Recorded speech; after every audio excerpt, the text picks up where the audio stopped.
1945, les services secrets britanniques installent en secret des micros dans les camps de prisonniers où sont détenus des officiers allemands.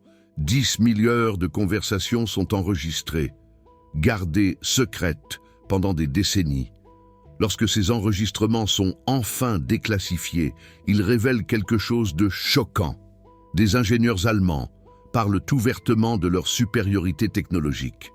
Ils expliquent avec une précision chirurgicale pourquoi les turbopompes des V2 fonctionnent à 4000 tours par minute, alors que les tentatives alliées explosent à 1500 tours par minute. Ils décrivent l'aile en flèche du Me-262, inclinée à 18,5 degrés, qui atteint 870 km/h, alors que les jets alliés peinent à dépasser les 650 km/h. Et puis, ils affirment, avec une clairvoyance prophétique, les Alliés seront forcés de tout copier, et ils avaient raison en 2019. Douglas O'Regan, un historien de l'université de Georgetown, publie un livre intitulé « Taking Nazi Technology ». Sa recherche documente 800 000 brevets allemands volés, 1600 scientifiques allemands, recrutés grâce à l'opération Paperclip. Des technologies restées classifiées pendant 40 ans, car la vérité était gênante. L'Amérique était incapable de développer elle-même ces innovations allemandes. Ils ont dû les voler. Aujourd'hui, en 2025, SpaceX utilise une conception de turbopompe Raptor, directement inspirée du V2 de 1942. Le Boeing 737 vole avec des ailes en flèche, dérivé du M262 de 1944. Les turboréacteurs CFM56, que l'on trouve dans les jets modernes, sont basés sur les compresseurs axiaux BMW 003 de 1943. Les officiers allemands, dans ces enregistrements secrets, avaient prédit exactement ce qui allait se passer. Aujourd'hui, je vais vous montrer la lignée technologique, documentée. Les enregistrements secrets, Recording Evil, un projet des services secrets britanniques qui a duré de 1940 à 1948. L'objectif était simple, écouter les conversations des officiers allemands, prisonniers de guerre, afin d'obtenir des secrets militaires. Mais ce que les Britanniques ont découvert était tout autre chose, quelque chose de beaucoup plus important. Les officiers ne parlaient pas de mouvements de troupes ou de plans de bataille. Ils parlaient de technologie, de physique, d'ingénierie, et ils parlaient avec une assurance qui déconcertait les analystes alliés. Ces hommes savaient qu'ils avaient perdu la guerre, mais ils savaient aussi que leur technologie avait gagné. Un exemple tiré des enregistrements, transcrits en 1946 et déclassifié seulement en 2001. Le général-major Wilhelm Ritter von Thoma, ancien commandant de chars, parlait avec le lieutenant-général Ludwig Kruvel. À propos des chars alliés, Thoma disait « Les Américains ont beaucoup de Shermans, mais leur mécanique est primitive. Notre transmission Maybach-Olvar dans le Tiger avait 8 vitesses et une commande hydraulique. Le Sherman, 4 vitesses, manuel. Il leur faudra 20 ans pour comprendre ça. » Kruvel répondit « S'ils comprennent un jour, les tolérances dans le Maybach étaient de 0,002 mm. Cela nécessite des machines-outils qu'ils n'ont pas. » Ces conversations ont été enregistrées sur bande magnétique. Les Britanniques ont tout traduit, les détails techniques ont été transmis aux ingénieurs américains et britanniques. Et ensuite, tout a été classifié. Pourquoi ? Parce que les Allemands avaient raison et c'était humiliant. Analysons 3 technologies spécifiques qui ont été abordées dans les enregistrements et qui constituent aujourd'hui la base des systèmes modernes.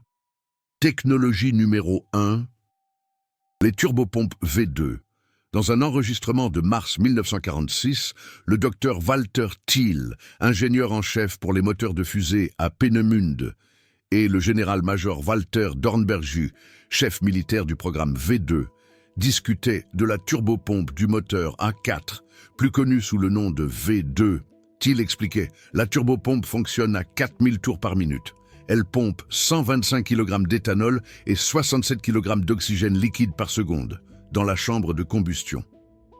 La pression est de 300 bars. La température dans la chambre de combustion atteint 2760 degrés Celsius. Dornberger demanda « Croyez-vous que les Américains peuvent répliquer cela ?» Thiel rit. Visiblement, sur l'enregistrement, il dit « Ils ont déjà essayé. Leur tentative a explosé à 1500 tours par minute. Le problème n'est pas la rotation. Le problème, c'est la science des matériaux. Nos aubes de turbine sont faites d'un alliage de chromadium. Avec 18,5% de chrome et 8,3% de nickel. Le refroidissement se fait par des canaux régénératifs. 1247 pièces, chacune de 0,8 mm de diamètre. Cela nécessite une précision de fabrication qu'il faudra des années à maîtriser. Cet enregistrement a été immédiatement transmis à l'armée américaine. Rapport technique numéro R432, classifié jusqu'en 1978. Pourquoi classifié pendant 33 ans? Parce que Thiel avait raison. Les tentatives américaines de construire une turbopompe ont échoué à plusieurs reprises jusqu'en 1952. Mais ensuite est arrivée l'opération Paperclip. 16 mai 1945, les troupes américaines conquièrent Peenemünde. Ils trouvent 14 fusées V2 intactes, des centaines de tonnes de composants et des milliers de pages de dessins techniques. Mais plus important encore, ils trouvent les ingénieurs Werner von Braun, Walter Thiel, Konrad Dannenberg, Arthur Rudolph. Plus de 100 scientifiques allemands spécialisés dans les fusées sont emmenés aux États-Unis, leurs dossiers sont nettoyés, leurs affiliations à la SS effacées, leur participation au travail forcé ignorée. Pourquoi? Parce que l'Amérique avait besoin de leur technologie désespérément. En 1955, les ingénieurs allemands, désormais basés à Huntsville, en Alabama, commencent à travailler sur des fusées américaines. En 1958, Atlas est lancé avec succès. La turbopompe, basée sur la conception du V2, Konrad Dannenberg était le conseiller principal. En 1967, Rocketdyne a développé la turbopompe F1 pour Saturn Quint, 69 000 chevaux, 5 847 canaux de refroidissement. Le principe, exactement le même que celui de la conception de Thiel en 1942. Aujourd'hui, en 2025, SpaceX utilise une turbopompe Raptor à combustion étagée à flux complet. Elon Musk a déclaré dans une interview en 2021 « Nous avons étudié tous les moteurs de fusée historiques. La conception la plus efficace date des années 1940. Refroidissement régénératif, turbine axiale. La physique n'a pas changé. La physique n'a pas changé. Mais celui qui l'a perfectionné en premier, c'est ça, la vérité inconfortable. Technologie numéro 2, l'aile en flèche du Me 262. Un autre enregistrement, juin 1945. Willy Messerschmitt, concepteur en chef de Messerschmitt AG, et parlait avec Ernst Heinkel de l'aérodynamique du Me 262. Messerschmitt expliquait « L'inclinaison est de 18,5 degrés. Cela n'était pas prévu. À l'origine, les ailes devaient être droites. Mais lorsque nous avons installé les moteurs Jumeau 004, le poids était trop avancé, le centre de gravité s'est déplacé, nous avons donc incliné les panneaux d'ailes extérieurs vers l'arrière pour corriger le centre de gravité. » Heinkel dit « Mais vous avez alors découvert l'avantage aérodynamique. Messerschmitt, oui, à 800 km/h. Les ailes en flèche ont réduit la traînée de 23% par rapport aux ailes droites. La couche limite est restée laminaire plus longtemps. Cela a retardé le décrochage. Nous avons atteint 870 km/h. Aucun chasseur allié ne pouvait nous rattraper. Cet enregistrement a été transmis à la Royal Air Force. Rapport technique. Innovations aérodynamiques allemandes, classifiées jusqu'en 1965. Mais les Américains ont agi plus rapidement. 28 mars 1945, opération Lusty, les troupes américaines ont conquis un terrain d'essai du Me 262 à Brunswick. 14 Me 262 ont été capturés, parfois intacts. George Schairer, aérodynamicien en chef chez Boeing, faisait partie de l'équipe. Il a personnellement mesuré les angles de flèche, il a photographié les profils d'ailes, il a noté chaque détail. Un mois plus tard, en avril 1945, Schairer a écrit une lettre à Boeing à Seattle. Cette lettre se trouve aujourd'hui dans les archives de Boeing. Nous devons changer toute notre philosophie de conception des ailes. Les Allemands ont prouvé que la flèche est essentielle à haute vitesse. Je recommande une flèche de 35 degrés pour notre prochain projet de jet. Le prochain projet de jet fut le B-47 Stratojet, 35 degrés de flèche, directement copié du principe du Me 262. Puis vint le Boeing 707, 35 degrés, puis le 737, 25 degrés, aujourd'hui. Et plus de 10 000 Boeing 737 volent dans le monde entier, tous avec des ailes en flèche, basées sur la conception de Messerschmitt de 1944. Était-ce du vol? Techniquement, non. Après la guerre, le Conseil de contrôle allié a publié l'ordonnance numéro 27. Tous les brevets allemands sont confisqués et mis à la disposition du public.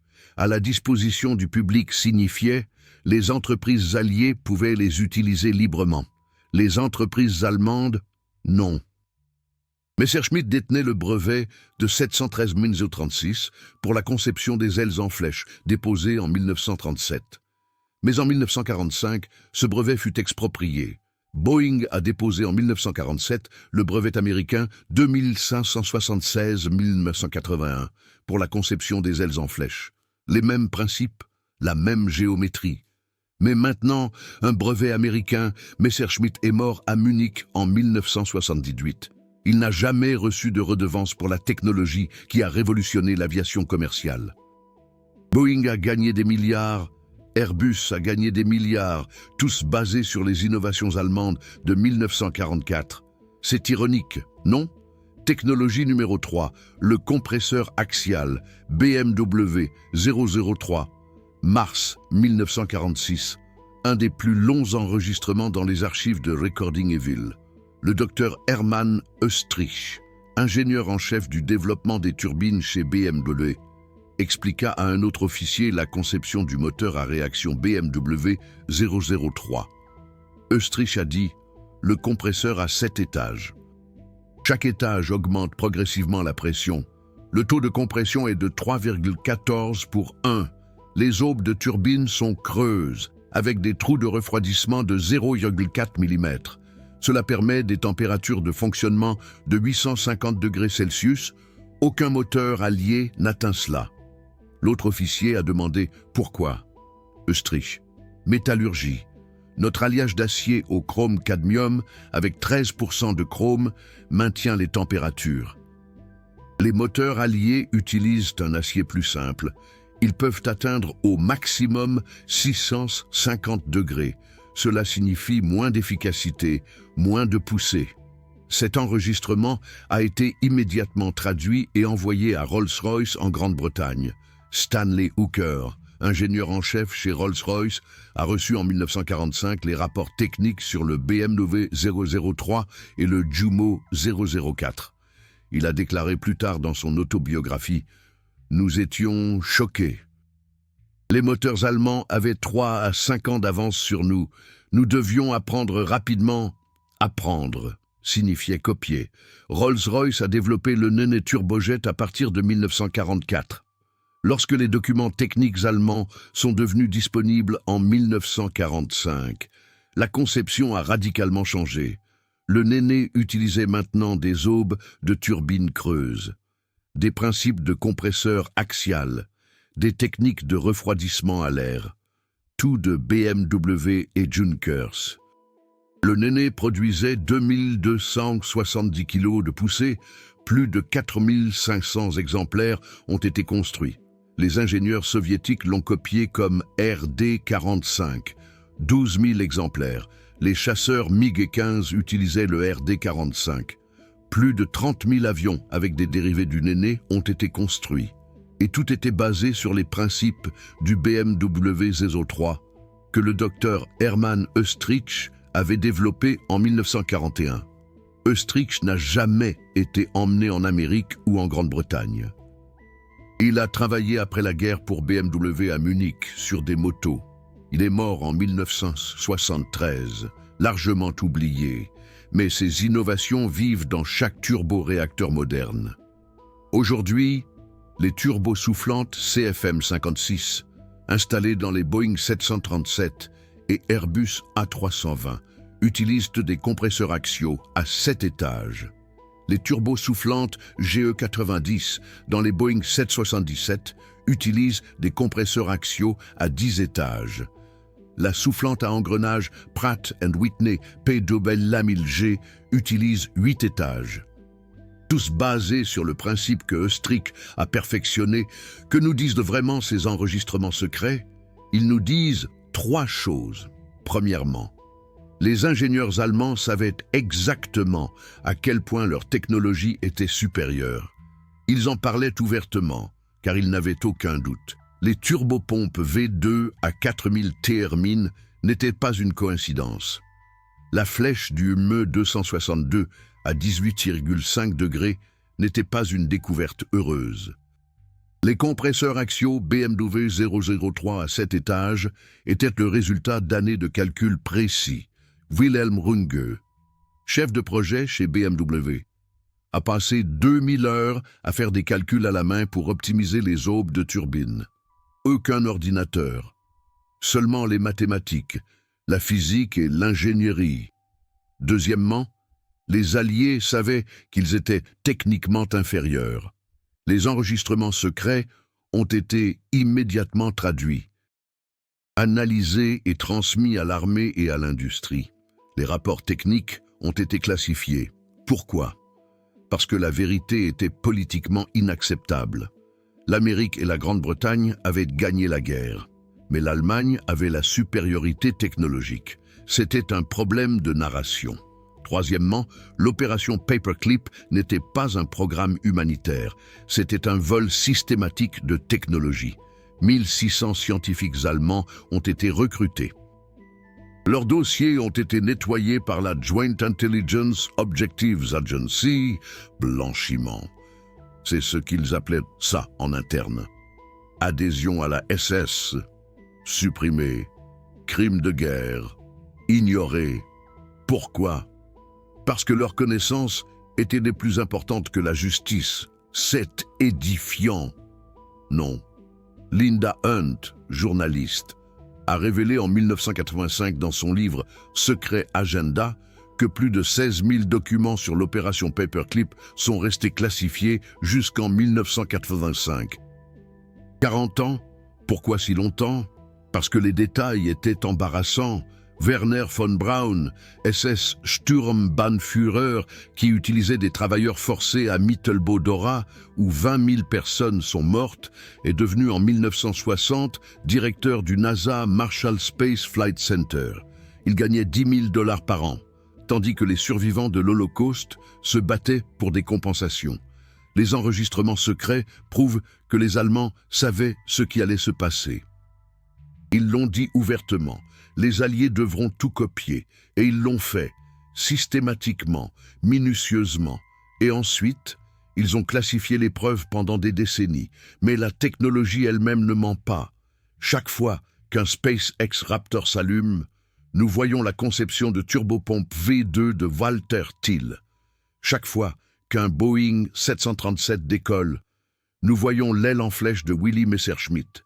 Chaque fois qu'un CFM56 fonctionne, nous voyons le compresseur axial de Hermann Oestrich. Les Allemands avaient raison, mais ce n'est que la moitié de l'histoire. Que s'est-il passé après l'opération Paperclip? Comment la technologie allemande a-t-elle été intégrée dans l'industrie américaine?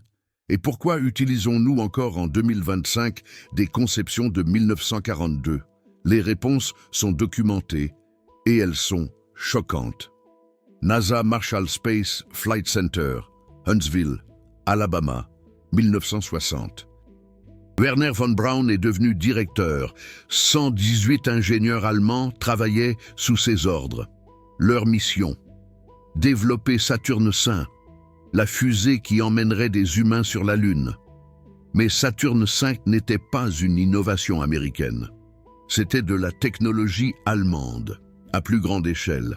La turbopompe F1, pièce maîtresse du premier étage de Saturne V, était directement basée sur les principes du V2. Konrad Dannenberg, qui avait travaillé sur la turbopompe du V2 à Peenemünde en 1943, était désormais conseiller principal chez Rocketdyne. La F1 possédait 5847 canaux de refroidissement contre 1247 pour le V2, mais le principe restait identique. Le refroidissement régénératif. Le carburant circule à travers les parois de la chambre de combustion, les refroidit, puis est brûlé. Walter Thiel avait perfectionné ce principe en 1938. En 1967, la NASA l'utilisait pour Saturn V. En 1981, la navette spatiale l'utilisait. En 2025, SpaceX l'utilise. La filiation technique est directe. Aucune interruption, aucune innovation fondamentale. Seulement une mise à l'échelle d'une idée allemande de 1938. Mais SpaceX n'est pas le seul cas. Le Boeing 737, plus de 10 000 exemplaires construits. L'avion de ligne le plus produit de l'histoire. Ailes en flèche inclinées à 25 degrés.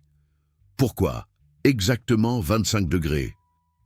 Parce que Georges Leblanc, qui étudia le Me 262 en 1945, recommanda 35 degrés pour les jets à grande vitesse et 25 degrés pour les avions de ligne subsonique. Ces calculs étaient basés sur les recherches d'Adolphe Clément de 1935.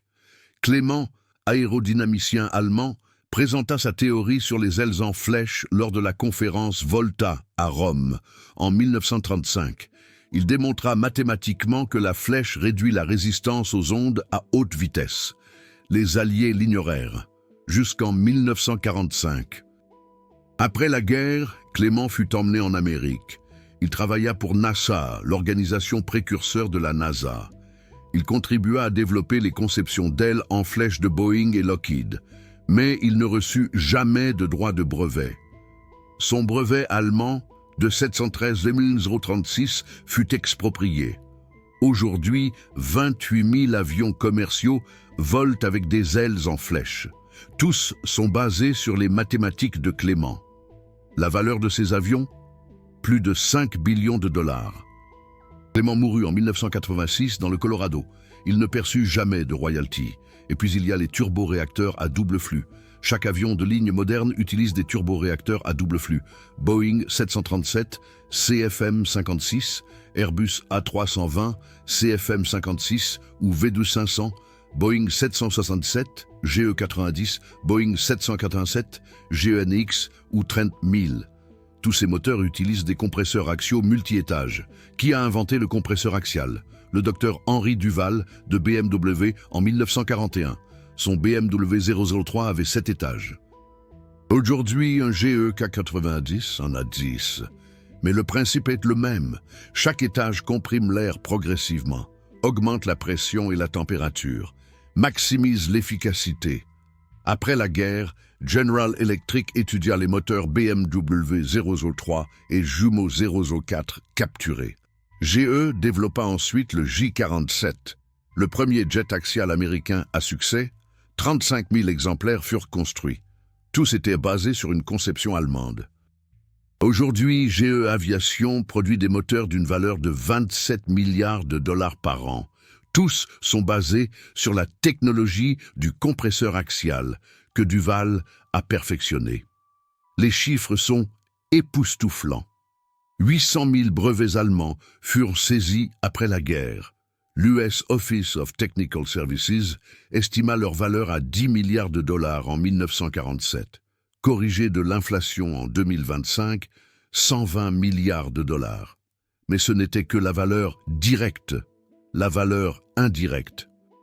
Les industries basées sur ces technologies est astronomique, aérospatiale, des centaines de milliards de dollars, basées sur les fusées V2, aviation commerciale, des billions de dollars, basés sur les ailes en flèche du ME 262 et les compresseurs axiaux BMW informatique, des billions de dollars basés sur le système binaire Z3 de Konrad Zuse.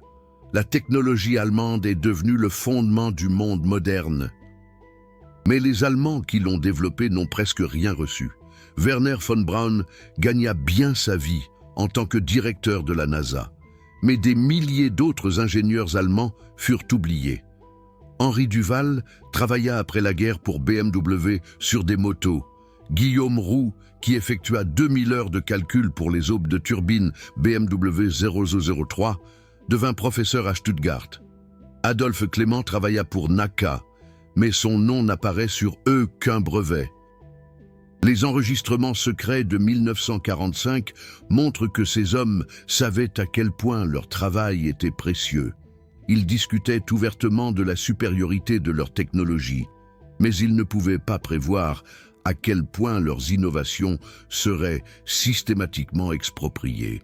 L'ordonnance numéro 27 du Conseil de contrôle allié, promulguée le 15 mai 1947, était d'une clarté brutale. Tous les brevets, droits d'auteur et marques de commerce allemands sont nuls et non avenus. Ils sont mis à la disposition du public. Les entreprises et les particuliers allemands n'ont aucun droit à une compensation. C'était du vol légalisé à l'échelle industrielle.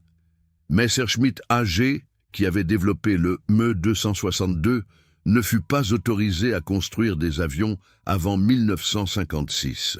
Lorsque l'entreprise fut autorisée à construire à nouveau des avions en 1956, tous ces brevets avaient été expropriés. Boeing et North American Aviation utilisèrent librement leur conception d'ailes en flèche. BMW, qui avait développé le turboréacteur 003, ne fut pas autorisé à construire des moteurs d'avion avant 1950. Lorsque l'entreprise fut autorisée à reprendre la production, General Electric, Rolls-Royce et Pratt & Whitney utilisaient déjà leur conception de compresseurs axiaux. Krupp, qui avait développé une métallurgie avancée pour les aubes de turbines, fut démantelé en 1946. Ces technologies furent librement distribuées aux producteurs d'acier alliés. L'ingénierie allemande fut systématiquement expropriée. Et puis l'histoire fut réécrite. Dans les manuels d'histoire américains et britanniques, il est écrit que les Alliés étaient technologiquement supérieurs, que l'Amérique a développé la bombe atomique, que la Grande-Bretagne a perfectionné le radar, que les chars soviétiques étaient imbattables, ce qui n'est pas écrit dans les livres. C'est que le V2 fut le premier objet dans l'espace, que le ME 262 fut le premier avion à réaction produit en masse, que le char Tiger avait un rapport de destruction de 5,74 contre 1, que la métallurgie allemande avait 30 ans d'avance. Les enregistrements secrets ont été classifiés jusqu'en 2001, en partie pour cette raison. Ils montraient trop clairement que les ingénieurs allemands connaissaient leur supériorité. Et cela ne correspondait pas au récit de la victoire. Mais la technologie ne ment pas. Et aujourd'hui, en 2025, nous voyons les preuves partout. SpaceX Raptor 2, la dernière itération du moteur de fusée d'Elon, combustion étagée à flux complet, 230 tonnes de poussée, turbopompe à 19 000 thermines, refroidissement régénératif avec des milliers de canaux. Lors d'une interview en 2021, un journaliste demanda à Elon Musk « Où puisez-vous votre inspiration pour les moteurs de fusée ?» Musk répondit « Nous avons tout étudié. Les moteurs russes, les moteurs américains, et nous sommes remontés aux origines. Le V2 de 1942 avait des concepts qui sont encore pertinents aujourd'hui. Le refroidissement régénératif, c'est toujours la meilleure solution. Ce n'est pas une théorie du complot. C'est Elon Musk qui reconnaît publiquement que SpaceX a étudié la technologie allemande de 1942. Et il n'y a pas que SpaceX. Moteur Blue Origin BE4, 70 000 chevaux. Turbopompe à 19 000 terres par mine. Refroidissement régénératif. Jeff Bezos construit des moteurs de fusée selon le même principe que Walter Thiel a développé en 1938. Le Boeing Starliner utilise des Orbital Maneuvering Engines qui reposent sur des propergoles hypergoliques. Des chimistes allemands chez IG Farben ont développé des propergoles hypergoliques dans les années 1930. Le programme NASA Artemis utilise des moteurs RS-25, initialement développés pour la navette spatiale. Le RS-25 a un refroidissement régénératif, des turbines axiales, des compresseurs multi-étages, tous des principes de 1942. La technologie n'a pas fondamentalement changé. Elle a seulement été mise à l'échelle, améliorée. Mais les principes de base sont les mêmes. Pourquoi? Parce que les ingénieurs allemands avaient perfectionné la physique. Et la physique ne change pas. Les enregistrements secrets de 1945 montrent des ingénieurs qui disaient exactement cela. Walter Thiel expliquait, la physique des turbopompes est simple. Rotation, pression, température. Nous avons trouvé les matériaux qui permettent de les faire fonctionner. Ce n'est pas de la magie, c'est de l'ingénierie. Et il avait raison. Aujourd'hui, en 2025, 90% de tous les moteurs de fusée dans le monde reposent sur des principes que des ingénieurs allemands ont développés dans les années 1940. Ce n'est pas une exagération. C'est une réalité documentée. Déterrer ces vérités techniques demande du temps, des ressources et un accès à des archives souvent difficiles d'accès. Des documents déclassifiés provenant d'archives britanniques et américaines, des recherches de brevets, des rapports techniques qui ont été classifiés pendant des décennies. Si vous appréciez ce type de documentation technique, soutenez-nous grâce au symbole Super Thanks ci-dessous. Chaque contribution aide à explorer davantage d'archives, à soumettre davantage de demandes d'accès à l'information, à mettre en lumière davantage d'histoires d'ingénieurs oubliés. Ces histoires ne sont pas seulement de l'histoire. Elles sont le fondement de la technologie que nous utilisons chaque jour et elles méritent d'être racontées. Récapitulons ce que nous savons. En 1945, les services de renseignement britanniques ont enregistré secrètement des conversations d'officiers allemands. 10 000 heures. Ces hommes discutaient ouvertement de supériorité technique. Turbopompe fin 2 à 4000 thermines. Ailes en flèche du Me-262 à 870 km/h. Compresseurs axiaux BMW 003 à 7 étages. Ils ont prophétisé « Les Alliés devront tout copier ». Ils avaient raison. L'opération Paperclip a amené 1600 scientifiques allemands en Amérique. 800 000 brevets ont été saisis. Classifiés pendant 40 ans, pourquoi? Parce que la vérité était embarrassante. L'Amérique ne pouvait pas développer elle-même les innovations allemandes. Aujourd'hui, en 2025, le SpaceX Raptor vole avec des principes de turbopompe V2. Le Boeing 737 vole avec des ailes en flèche de Me-262. Les turboréacteurs CFM56 utilisent des compresseurs axiaux BMW 003. La lignée technique est directe, documentée, incontestable. En 2019, Douglas Oregon a documenté. Dans Taking Nazi Technology, le transfert systématique de technologie, il a écrit « Ce n'était pas une collaboration scientifique normale, c'était une appropriation industrielle à une échelle sans précédent, 800 000 brevets, 10 milliards de dollars de valeur en 1947, 120 milliards en tenant compte de l'inflation et des milliers de milliards de dollars de valeur indirecte grâce aux industries qui en découlent. Les enregistrements secrets prouvent que les ingénieurs allemands connaissaient leur supériorité. Ils en parlaient avec confiance, parce qu'ils n'avaient aucun doute. Leurs calculs étaient corrects, leurs matériaux étaient avancés, leur physique était solide, et le monde moderne est basé sur leur travail. Chaque fois que vous montez dans un avion, ailes en flèche, conception allemande. Chaque fois qu'une fusée décolle, turbopompe, conception allemande. Chaque fois qu'un jet vole, compresseurs axiaux, conception allemande. L'ingénierie allemande des années 1940 n'a pas disparu. Elle est partout, chez SpaceX, chez Boeing, chez Airbus, à la NASA, chez Blue Origin. Dans chaque turboréacteur, chaque fusée, chaque avion à haute vitesse, ce n'est pas une théorie du complot. C'est de l'histoire documentée. La question est, pourquoi a-t-elle été cachée si longtemps? La réponse est simple. Parce que cela complique le récit du vainqueur.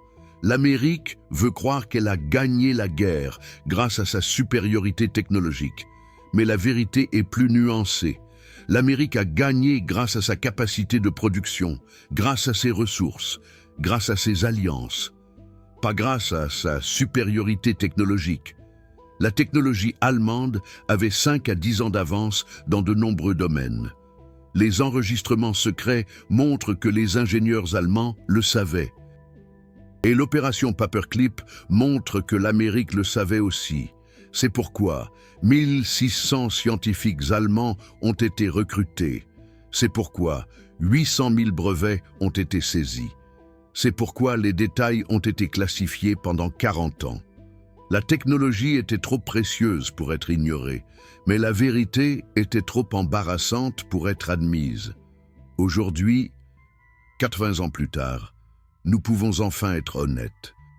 Les ingénieurs allemands des années 1940 ont créé des innovations qui ont façonné le monde moderne.